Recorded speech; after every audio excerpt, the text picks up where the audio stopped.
करते हैं थोड़ा सा काम। चलो पहले तो ज्योग्राफी भूगोल जो शब्द है, इस भूगोल के बारे में थोड़ा सा जानने की कोशिश करते हैं। भूगोल है क्या, ठीक दिखाई दे रहा है नहीं?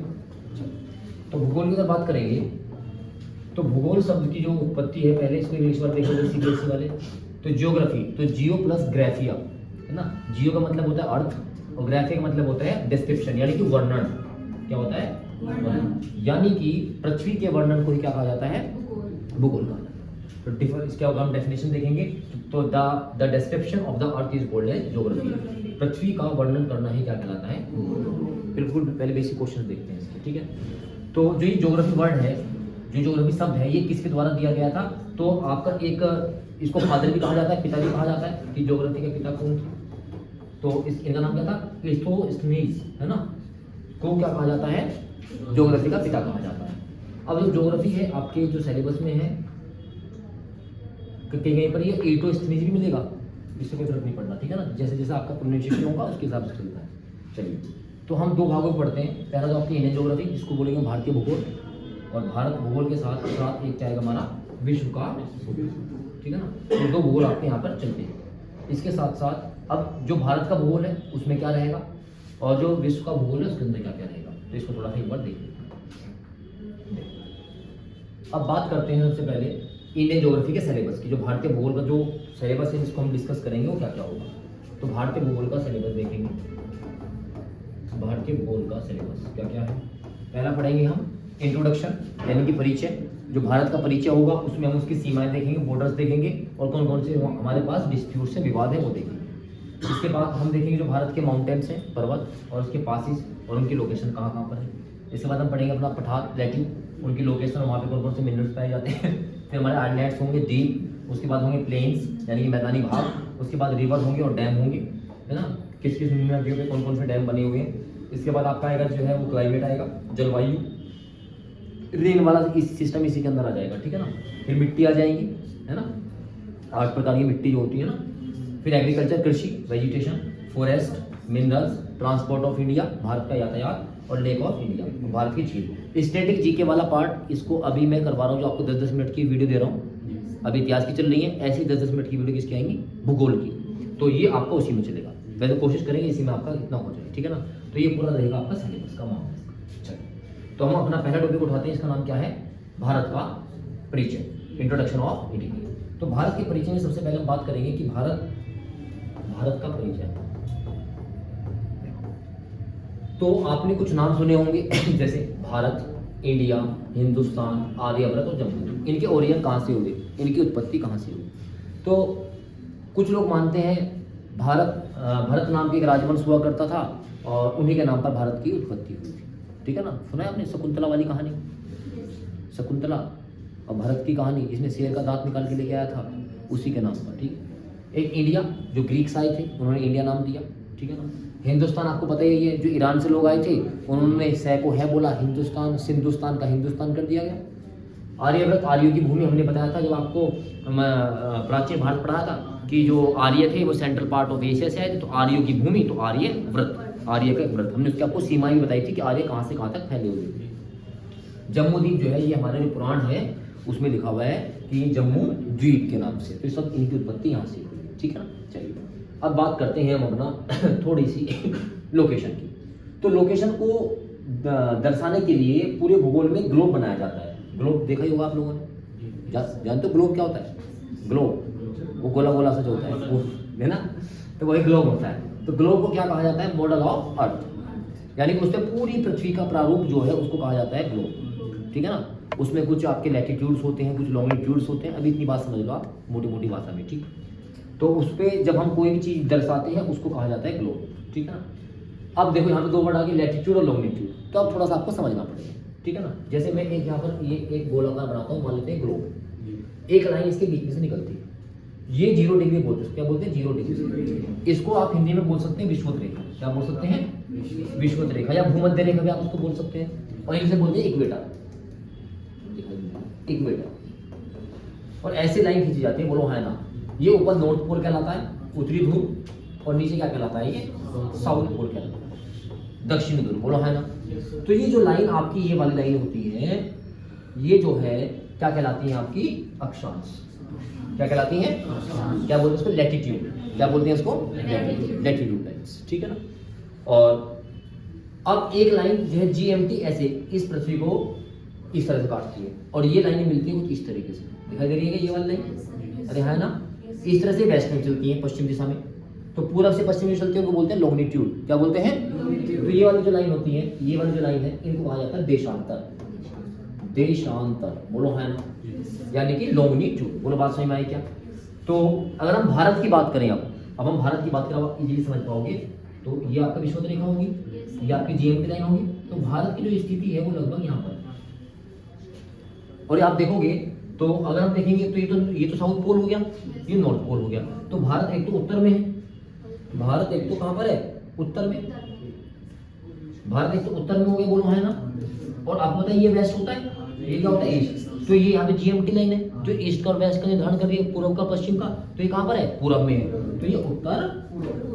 तो पूछेगा आपसे कोई, बताइएगा कि भारत जो है ग्लोब पर कहाँ पर स्थित है? तो आप कहोगे नॉर्थ ईस्ट, उत्तर पूरब में। इतनी बात सही में आई क्या? सिर्फ इन दो लाइनों को समझाने का मतलब यही है। अच्छा, दूसरी बात आसान भाषा में, जो ये बड़ी सी लाइन है, ये क्या कहलाती है? ये क्या कहलाता है बताओ? अक्षांश, यानी कि लैटिट्यूड। और जो खड़ी हुई लाइन है ये क्या कहलाती है? लॉन्गिट्यूड, ठीक है ना। चलो याद रख सकते हो। देखो, लॉन्ग मतलब दूर, देशांतर जहां अंतर ज्यादा है। तो ये देखो, इनमें अंतर ज्यादा है कि नहीं है? तो ये देशांतर होगी, और ये क्या कहलाएगी? अक्षांश। अपनी तरफ से याद रखो बस। चलो, तो ये भारत कहाँ पर है? ईस्टर्न नॉर्थ ईस्ट हेमिस्फीयर में है, गोलार्ध में। इतनी बात समझ में आई क्या? चलो, इसके बाद देखते हैं कॉन्टिनेंट क्या होता है। कॉन्टिनेंट आपने सुना होगा ना। इस पृथ्वी पर कितने भागों में महाद्वीप को बांटा गया है? कितने महाद्वीप हैं भारत में? सॉरी, भारत कह रहा हूँ, विश्व में 7 है 8 महाद्वीप है, जिनमें एक जियोलैंडिया है जो डूब रहा है, ठीक है ना। जैसे एशिया महाद्वीप का एक भाग है या एक उपमहाद्वीप है भारत। भारत कहाँ पर है? एशिया में। चीन कहाँ है? एशिया में। बात में है क्या? ऐसे ही आपका north America, south America, Australia, Europe, south Africa, बात में आ रही है क्या? तो ये सब क्या है? हमारे कॉन्टिनेंट्स हैं। तो महाद्वीप क्या होता है देखेंगे, द ग्रुप ऑफ कंट्री, देशों के एक समूह को क्या कहते हैं? महाद्वीप कहते हैं। देशों के समूह को क्या कहते हैं? महाद्वीप कहते हैं। और एशिया जो कॉन्टिनेंट है, जो एशिया महाद्वीप है, जो एशिया महाद्वीप है, उसी में भारत स्थित है। बोलो, है ना। अच्छा, अब भारत की वर्तमान स्थिति क्या है? हमने लेटेस्ट ली है 2019 के बाद। तो 2019 के बाद भारत में 28 राज्य हैं और 8 केंद्र शासित प्रदेश, जिसमें हमने जम्मू कश्मीर को, लद्दाख को भी यूनियन टेरिटरी बना दिया, ठीक है ना। और स्टेट अब फिलहाल 28 है, और हमारे पास यूनियन टेरिटरी कितनी है? 8। केंद्र शासित प्रदेश है 8। इतनी बात समझ में आती है क्या? चलो, अब ये समझेंगे थोड़ी सी बात यहाँ से। और क्या? इन ancient time India was the part of continent. प्राचीन भारत में पार्ट ऑफ, यहाँ पे लिखेंगे अफ्रीका कॉन्टिनेंट। Africa continent. प्राचीन समय में भारत अफ्रीका का भाग था। फिर ना बहुत साल वर्षों बाद जो प्लेट होते हैं, ये हम पढ़ेंगे जब हम PTT पढ़ेंगे, प्लेट टेक्टोनिक थ्योरी, तो उसमें बताएंगे। तो ये खिसकते खिसकते अब यहाँ पे आ गए, ठीक है ना।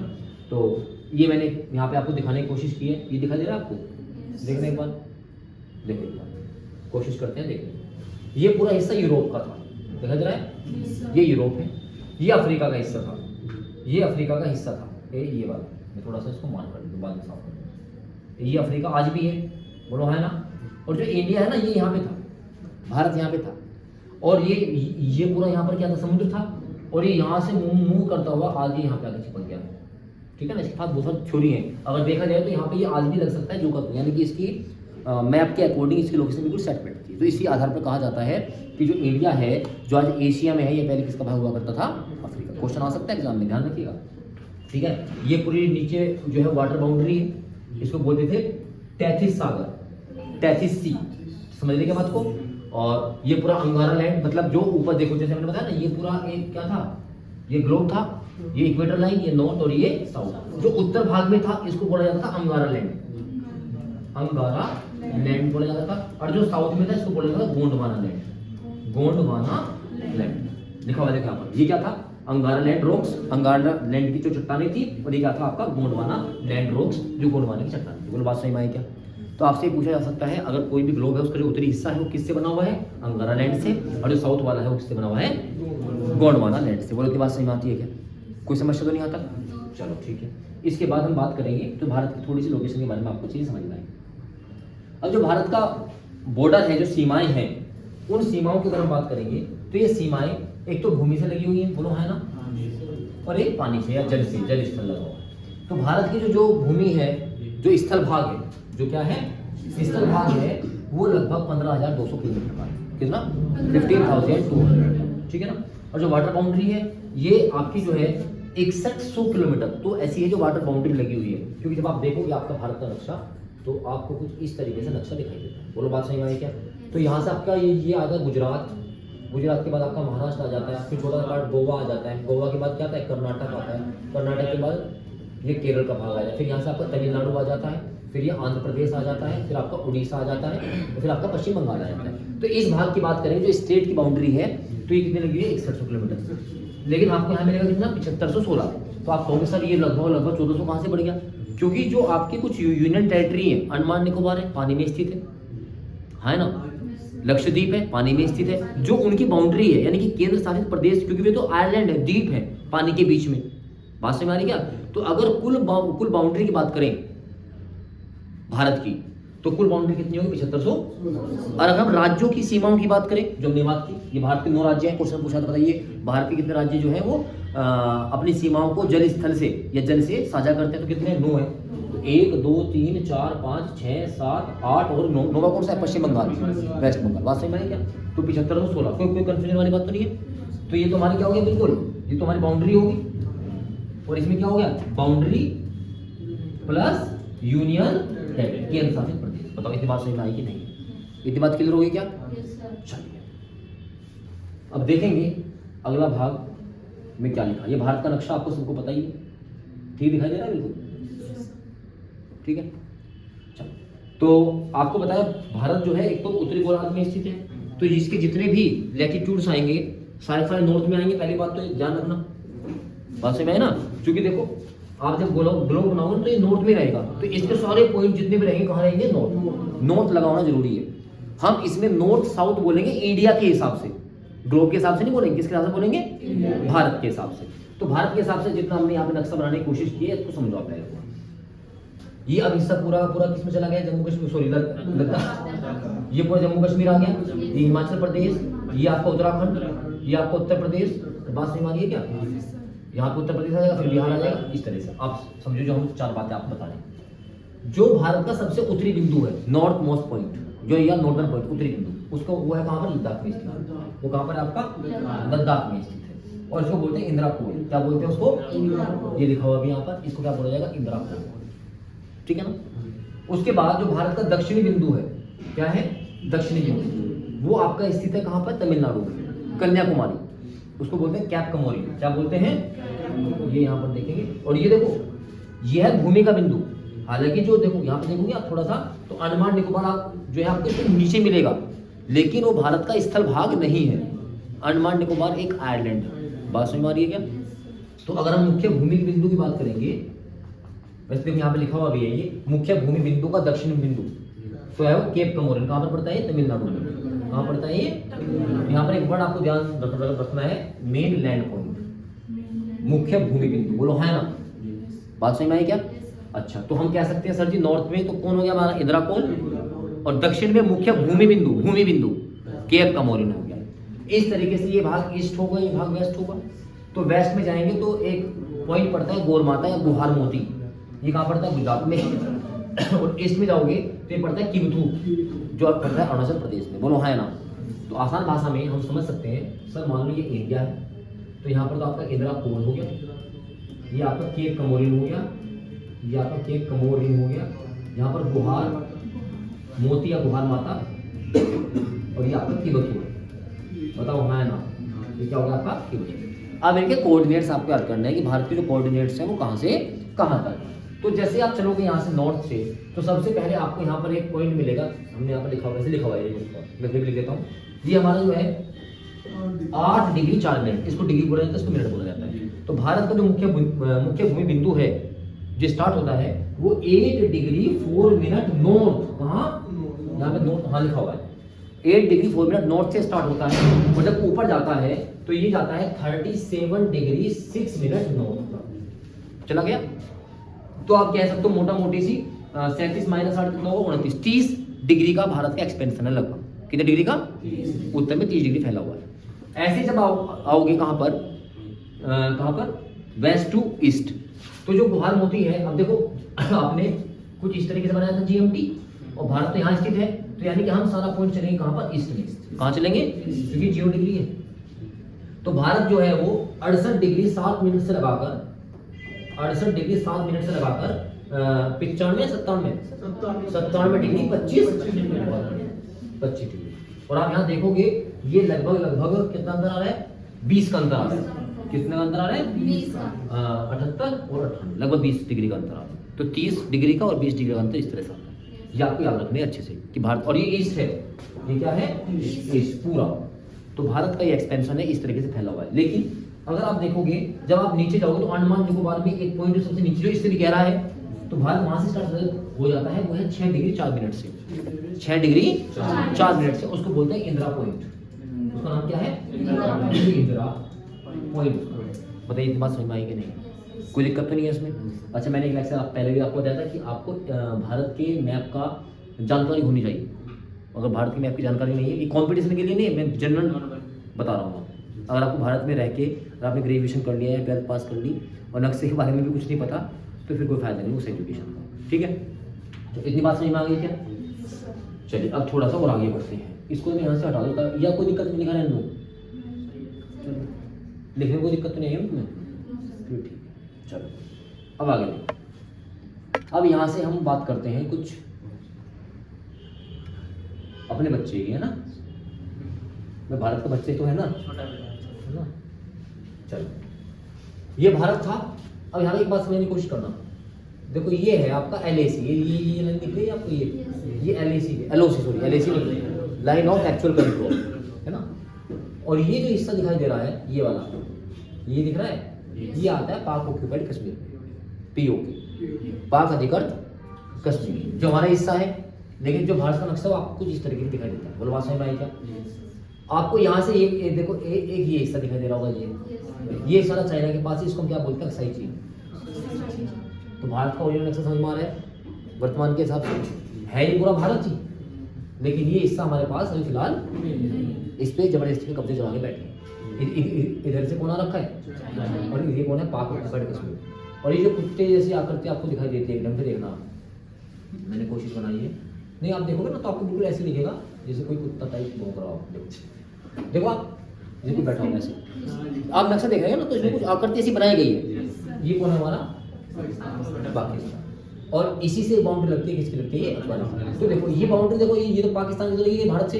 अब देखो भारत के साथ देखोगे तो यहाँ गुजरात, ये राजस्थान, ये पंजाब और जम्मू कश्मीर से लगी। और ये देखो ये छोटा सा हिस्सा जो है ना, छोटा सा हिस्सा ये अफगानिस्तान से लगता है भारत का। और बात समझ में आई क्या? दिखाई दे रहा है? ये छोटा सा हिस्सा, ये पूरा हिस्सा ऊपर वाला, ये है सियाचिन ग्लेशियर। सियाचिन ग्लेशियर जो पूरी दुनिया का सबसे ऊंचा जो है वार पॉइंट है, युद्ध स्थल है, ठीक है ना? ये भारत है ना? तो यहाँ पे भारत का ही जो है अपना पूरा हिस्सा है, तो भारत के कब्जे पे जाहिर सी बात होगा। बोलो है ना?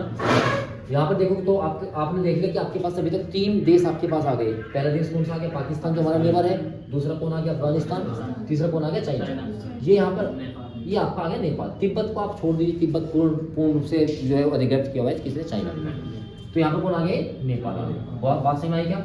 ये बी का मतलब यहाँ पे भूटान है। ये यहाँ पे कौन सा देश आ गया आपका? भूटान आ गया। और ये आपका म्यांमार आ गया। एम का मतलब क्या है यहाँ पर? म्यांमार। और ये आपका बांग्लादेश। तो इस तरीके से आप 1 2 3 4 5 6 7 और 8, ये 8 जो है भारत के क्या है? पड़ोसी देश, जो स्थल सीमा से साझा करते हैं। भाई देश तो श्रीलंका भी हमारा पड़ोसी है, मालदीव भी है, लेकिन जल की बाउंड्री। बोल बात समझ में आएगी नहीं? चलो, तो अब हमने यहाँ पे कुछ बात लिखी है। पाकिस्तान की बात करते हैं। ये है 1947 में बना, एस्टैब्लिश इन 1940। ये कहाँ पे टच करता है? गुजरात, राजस्थान, पंजाब, जम्मू कश्मीर और लद्दाख। बात समझ में आए क्या? इसके बाद एक रेखा है रेड क्लिफ। क्या नाम है इसका? Red Cliff. तो रेड क्लिफ भारत को पाकिस्तान से अलग करती है, यानी कि इस रेखा का नाम क्या है? Red Cliff. अंग्रेज थी जो अपने नाम पे रेखा बना के चली गई, ठीक है ना? रेड क्लिफ रेखा। और हमारे पास जो पाकिस्तान का और भारत का जो डिस्प्यूट है वो क्या क्या है, इसको देख लेते हैं एक बार। एक डिस्प्यूट हमारा पीओके को लेके, पाक ऑक्यूपाइड कश्मीर को लेके बोलो, है ना, ये लिखा हुआ है यहाँ पर, पाक ऑक्यूपाइड कश्मीर, पाक अधिकृत क्षेत्र, यह है पाक द्वारा अधिकृत भारतीय क्षेत्र है, ठीक है ना। Invented part of India by पाक 1940 से। और उत्तर में से क्या है, गिलगित क्षेत्र का नाम है, और साउथ में क्या है आपका, आजाद कश्मीर, आजाद कश्मीर। तो ये आपको याद रखना है। तो उत्तर में आपका गिलगित क्षेत्र आएगा और साउथ में आपका क्या आएगा, आजाद कश्मीर। कितनी बात क्लियर होती है, अरे हाँ ना। तो यानी पीओके को लेके भारत का और जो उसका डिस्प्यूट है पाकिस्तान को चलता रहता है। इसके बाद एक नया क्षेत्र आता है जिसका नाम क्या है, सियाचिन ग्लेशियर। तो सियाचिन ग्लेशियर की अगर बात करेंगे, पहली बात तो ये स्थित कहाँ पर है, सियाचिन ग्लेशियर ये स्थित है कहाँ पर, काराकोरम रेंज। जब हम माउंटेन पढ़ेंगे ना तो हिमालय की जो रेंज आएगी तो काराकोरम, लद्दाख और जास्कर 3 रेंज आती है। तो अभी इतना ध्यान रखेंगे, सियाचिन ग्लेशियर जो है ये काराकोरम श्रेणी पर स्थित है, ठीक है। और ये दुनिया का सबसे लार्जेस्ट ग्लेशियर, सबसे बड़ा हिमनद है। इसी को दुनिया का थर्ड पोल कहा जाता है, मोस्ट इंपोर्टेंट रहेगा। पृथ्वी का तीसरा ध्रुव किसको कहा जाता है, तीसरा ध्रुव,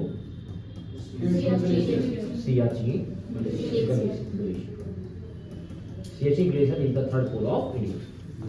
हो गया। अच्छा, नुब्रा घाटी एक नदी है, आपका नाम, जिसका नाम क्या है, नुब्रा नदी। तो नुब्रा नदी घाटी जो है यहीं पर स्थित है। तो नुब्रा नदी का उद्गम यहीं से होता है, बोलो है ना। और ये पूरा इंडिया का पार्ट है, ये पूरा काराकोरम रेंज है और ये पाकिस्तान है। तो यानी कहीं ना कहीं जो नुब्रा घाटी से ही नुब्रा जो है वो नदी बहती हुई है। और एक यहाँ पे ऑपरेशन ध्यान रखोगे, ऑपरेशन मेघदूत, ऑपरेशन मेघदूत। तो ऑपरेशन मेघदूत जो है 1984 में हुआ था, ठीक है ना। इसमें भारत ने पाकिस्तान के विरुद्ध इसको चलाया गया, तो भारत ने अपना जो है जो क्षेत्र था उसको जो है वापस लिया, ठीक है ना।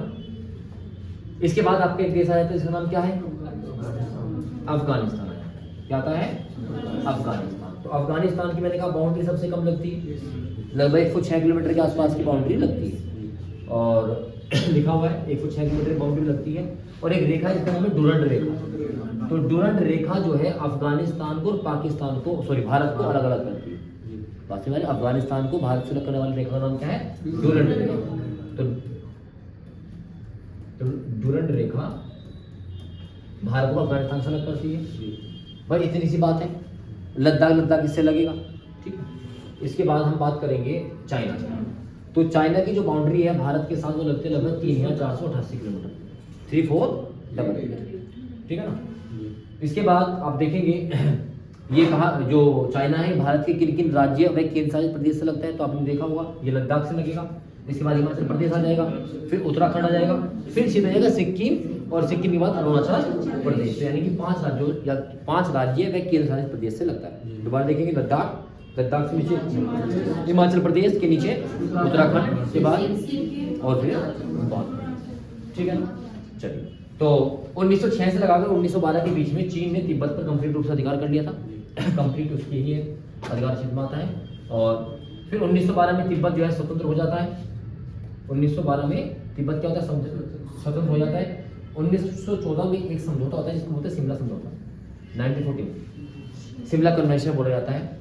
और एक मैकमोहन लाइन होती है, क्या नाम होता है, मैकमोहन लाइन। और ये इंडिया और तिब्बत के बीच में है। लेकिन होता क्या है, 1959 में दोबारा से ही तिब्बत पे पूर्ण रूप से अधिकार कर लिया जाता है चीन का। तो फिर से अधिकार हो जाता है चीन का। तो आप कह सकते हो जो मैकमोहन रेखा है, जो मैकमोहन लाइन है, वो भारत और चाइना के बीच में स्थित है। तो 3 रेखाएं हमने पढ़ी, भारत और पाकिस्तान के बीच में रेड क्लिफ, डुरंड रेखा भारत और अफगानिस्तान के बीच में, और मैकमोहन रेखा भारत और चाइना के बीच में। इतनी बातें क्लियर हो जाती है।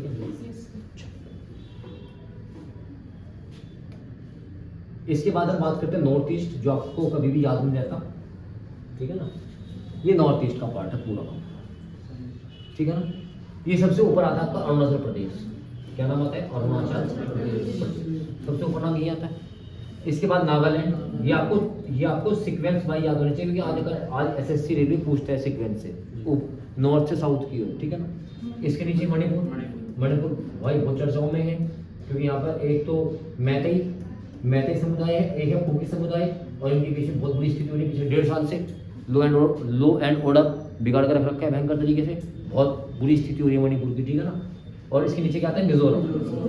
इसके नीचे क्या आता है, मिजोरम, ठीक है ना। मिजोरम से ही जस्ट लगता है त्रिपुरा, क्या लगता है? त्रिपुरा। और ये जो बीच का हिस्सा दिखाई देगा आपको कुछ इस तरीके से दिख रहा है, ये इतना बड़ा हिस्सा दिख रहा है, ये पूरा क्या है?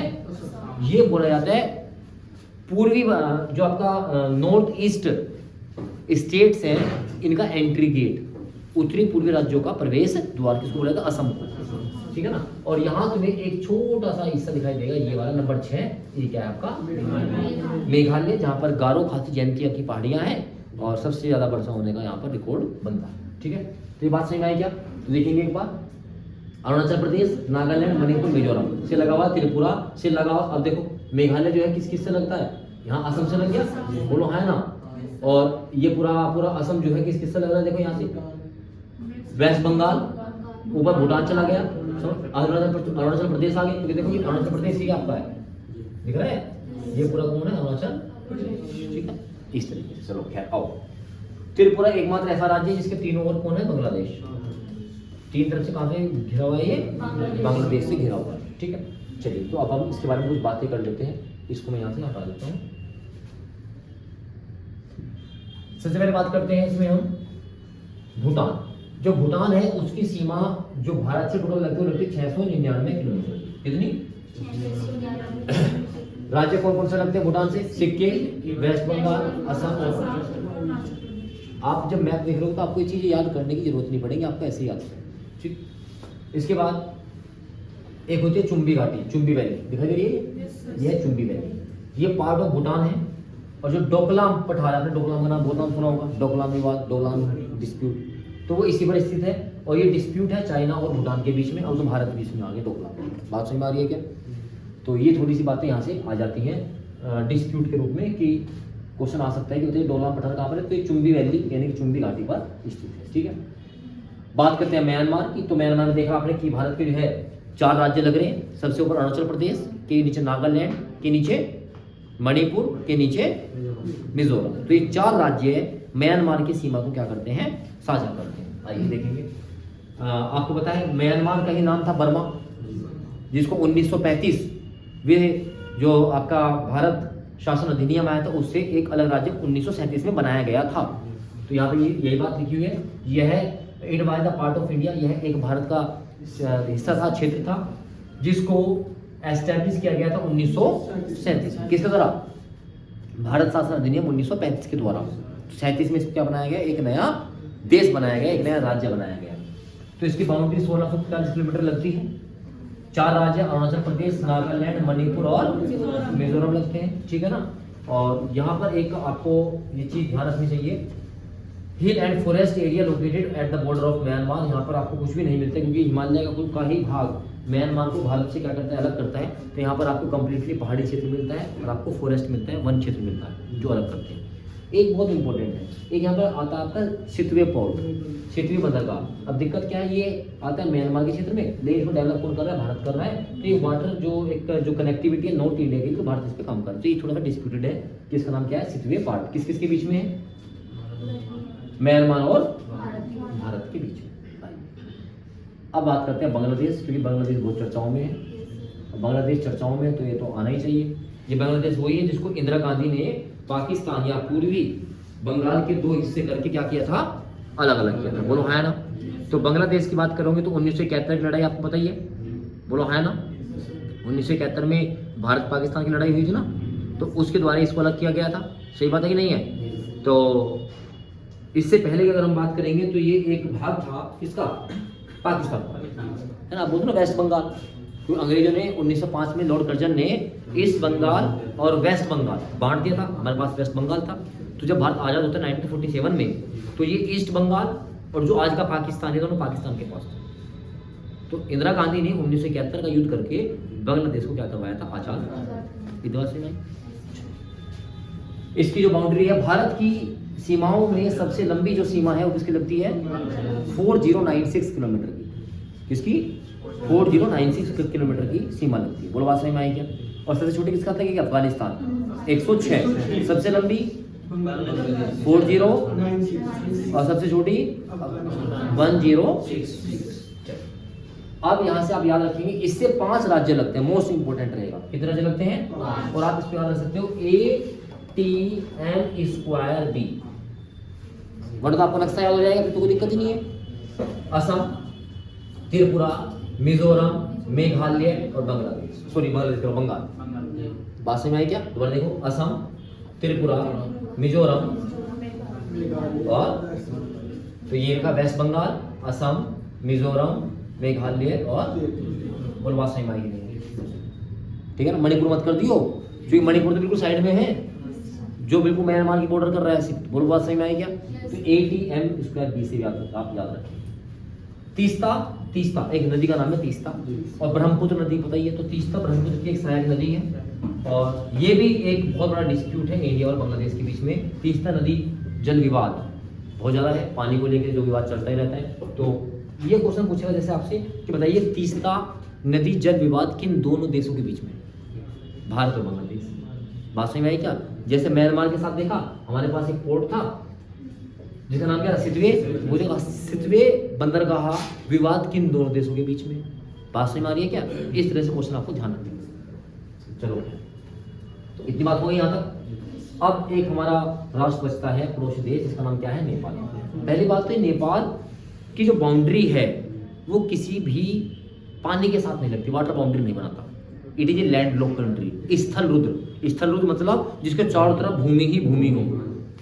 जैसे उत्तर प्रदेश है, लैंड लॉक है, हरियाणा है, लैंड लॉक है, गुजरात नहीं है क्योंकि अरब सागर लगता है, मध्य प्रदेश है, लैंड लॉक है, छत्तीसगढ़ और लैंड लॉक है। बात समझ में आएगी? लैंड लॉक का मतलब क्या होता है? स्थल रुद्र, जिसकी कोई भी सीमा पानी से ना लगती, ठीक है ना। और ये बहुत जरूरी है पानी से लगना। जहां जिस राज्य में की सीमा पानी से लगेगी ना, वो डेवलप ज्यादा करेगा, क्योंकि वहां पर वाटर कनेक्टिविटी अच्छी होगी, वहां पे पोर्ट बनाए जा सकते हैं, बंदरगाह, जो सामान लेके जाएंगे और लेके आएंगे। अरे बात समझ में आ रही है क्या? मुंबई है, कर्नाटक है, गोवा है, सब डेवलप, केरल डेवलप है कि नहीं है? जबकि सबसे ज्यादा आपदाएं वहीं पे आती है, प्राकृतिक आपदा, तूफान आ गया, कुछ भी आ गया, लेकिन वे दोबारा से उसको रिकवर कर लेते हैं। अरे बात समझ में आ गई क्या? तो ये कहीं ना कहीं एक प्लस पॉइंट होता है चीजों के लिए। चलो क्या, तो ये एक स्थल रुद्र देश है, ये स्थलों से घिरा हुआ है, मतलब लैंड से घिरा हुआ है।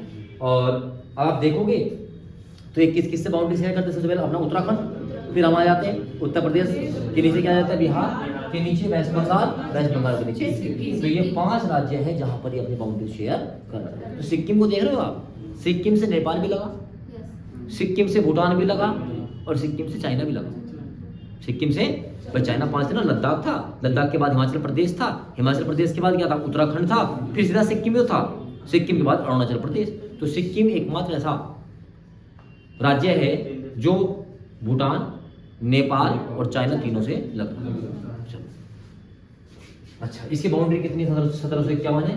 डिस्प्यूट क्या है यहाँ पर? काला पानी एरिया, काला पानी, ठीक है ना। काला पानी एरिया जो है क्षेत्र जो है, ये विवादित क्षेत्र है भारत और नेपाल के बीच में।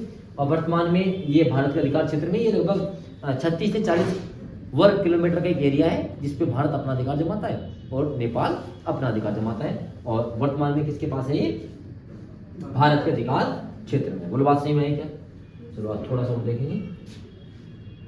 एक आपका आ गया कौन सा भाई? श्रीलंका, है ना, रावण वाला श्रीलंका है।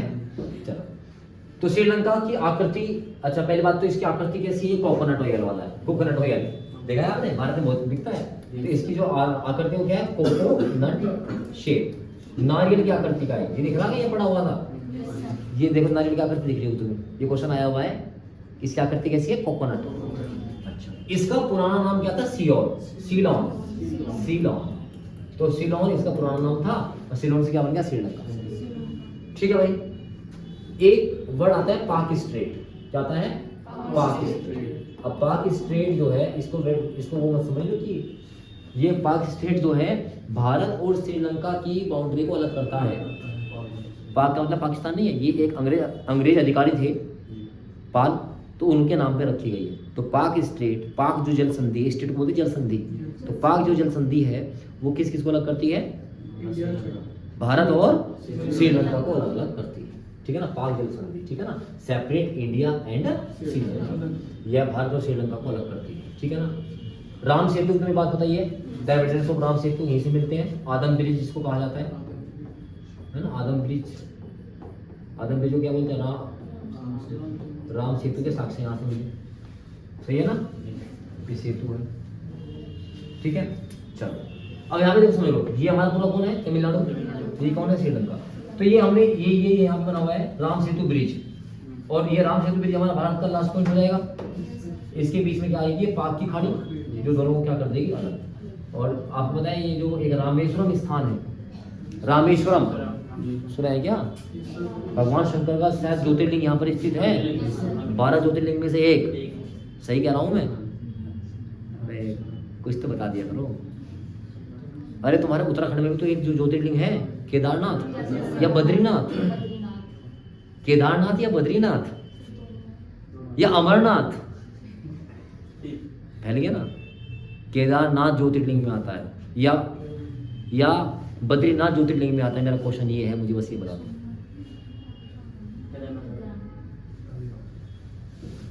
देखो बस इतनी जानकारी हमारे पास है, इसलिए कहता हूँ इन रील से बाहर निकल जाओ, ये रील तुम्हें बर्बाद करके फेंक देंगी। तुम्हारी ज़िंदगी में इन रील का बस इतना ही योगदान है, ठीक है। पहली बात तो जो आपका धर्म होगा, चाहे हिंदू हो चाहे मुस्लिम हो, आपको उसके बारे में थोड़ी बहुत जानकारी तो होनी चाहिए। और ज्योतिर्लिंग से तो क्वेश्चन भी एग्जाम में बना हुआ है, लेकिन रील देखोगे, बस रील देख के अपना बस हो गया गुजारा। ये नहीं पता कि वहाँ तुम्हारा गुजारा कोई और लेके चला जाएगा। मतलब हमें ये नहीं पता लग पा रहा कि जो भगवान शंकर के 12 ज्योतिर्लिंग हैं, उसमें से कौन सा ज्योतिर्लिंग बद्रीनाथ या केदारनाथ में से एक है, ठीक है। एक कुछ केदारनाथ बता रहे हैं और कुछ बद्रीनाथ बता रहे हैं।